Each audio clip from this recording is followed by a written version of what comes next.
If you're playing the Hunter, Call of the Wild and want to fast travel, don't worry. Fast travel saves time moving across the large map. Here's how to do it step by step. First, open your in-game map. Press M on PC or access the map from the menu on console. Next, select a location you've already discovered. You can only fast travel to hunting stands, cabins, safe houses, or other areas you have previously visited. Now click or confirm fast travel. The game will move your character instantly to the selected location.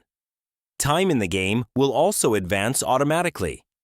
After that, check for restrictions. Fast travel won't work if you're carrying large game, you're in combat, or near dangerous animals. Certain missions prevent fast travel. Also, manage your gear. Fast traveling with full gear is fine, but some mission-specific items might restrict movement. Finally, use fast travel strategically.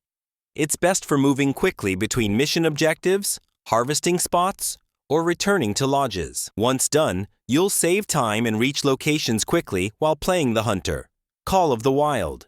If this tutorial saved you time, like the video, subscribe to LearnBase, and ask your next question below.